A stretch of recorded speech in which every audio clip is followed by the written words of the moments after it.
Revenue శాఖ మంత్రి, గృహ నిర్మాణ శాఖ మంత్రి, అదేవిధంగా పౌర సంబంధాల శాఖ మంత్రి, సమాచార పౌర సంబంధాల శాఖ మంత్రి అయిన పొంగులేటి శ్రీనివాసరెడ్డి గారి కింద నడుస్తున్న ఈ భూభారతి పోర్టల్లో అక్రమంగా దాదాపుగా 22,000 ట్రాన్సాక్షన్స్ జరిగినాయి.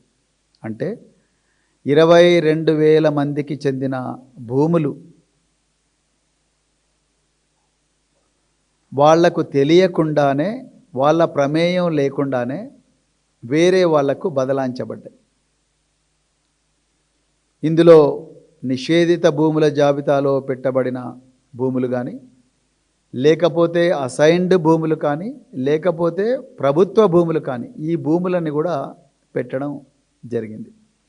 ఈ భూములన్నిటిని కూడా ఈ భూమి హక్కుదారులు ఎవరైతే ఉన్నారో, అంటే భూమి పట్టాదారులు ఎవరైతే ఉన్నారో వాళ్ళందరికీ సంబంధం లేకుండానే సాఫ్ట్వేర్లోనే మార్పులు జరిపి ఆ భూములన్నిటిని కూడా తమకు ఇష్టమైన వాళ్ళ మీదకి బదలాయించుకున్నారు. ఇది మామూలు విషయం కాదు. ఈ దేశంలో ప్రజలు ప్రభుత్వాలకు ఓట్లేసేది, రాజకీయ పార్టీలకు ఓట్లేసి ప్రభుత్వాల కుర్చీల మీద వాళ్ళని ఎందుకు కూర్చోబెడతారు? వాళ్ళు ప్రజల ధన మాన ప్రాణాలను రక్షిస్తారనే నమ్మకంతో. ప్రజల ప్రాణాలకు ఏ విధంగా రక్షణ లేదు, మానాలకు ఏ విధంగా రక్షణ లేదు ఈ పాలనలో, కాంగ్రెస్ పాలనలో. ఇప్పుడు చివరికి ఉన్న ఏకైక ఆస్తి భూమికి కూడా రక్షణ లేని పరిస్థితి తీసుకొచ్చిండ్రు కాంగ్రెస్ పార్టీ వాళ్ళు. ఇలా నేను తెలంగాణ ప్రజలకు ఓపెన్గా రిక్వెస్ట్ చేస్తున్నా, దయచేసి మీరు భూభారతి పోర్టల్లోకి వెళ్ళండి. భూభారతి పోర్టల్లోకి వెళ్ళి మీ భూమి భద్రంగా ఉందో లేదో దయచేసి ఒకసారి చెక్ చేసుకోండి.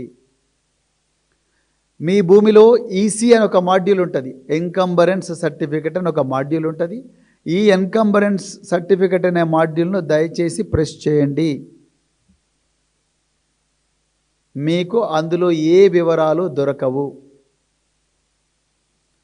ప్రజలు తమ భూముల వివరాలను, తమ ట్రాన్సాక్షన్ వివరాలను తెలుసుకోవడానికే పెట్టింది ఆనాడు కేసీఆర్ గారు ఈసీ అని ధరణి పోర్టల్లో పెట్టారు.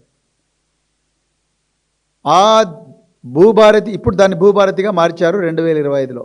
ఆ భూభారతి పోర్టల్లో ఇప్పుడు ఈసీ అనే మాడ్యూల్ను మనం ప్రెస్ చేస్తే అందులో మనకు కేవలం ఏమీ కనిపించదు. ఒక పేజ్ వస్తుంది, ఈ పేజ్ పనిచేయడం లేదని వచ్చేస్తుంది. అంటే ప్రజలకు సంబంధించిన లక్షలాది ఎకరాల భూమిని, వాటి వివరాలను వాళ్లకు తెలియకుండా దాచిపెట్టారు ప్రభుత్వం. ఇది అత్యంత దుర్మార్గమైన చర్య. రాజ్యాంగం ప్రకారం భూమి కలిగి ఉండడం కూడా ఒక హక్కు, మానవ హక్కు. సుప్రీంకోర్టు చాలాసార్లు చెప్పింది, ప్రాథమిక హక్కు. ఈ మానవ హక్కును ఈరోజు తెలంగాణలో పొంగులేటి వారు, రేవంత్ రెడ్డి గారు ఇద్దరూ కలిసి ఘోరంగా ప్రజలందరి ముందరనే కాలరాస్తా ఉన్నారు. ఇది వాస్తవం.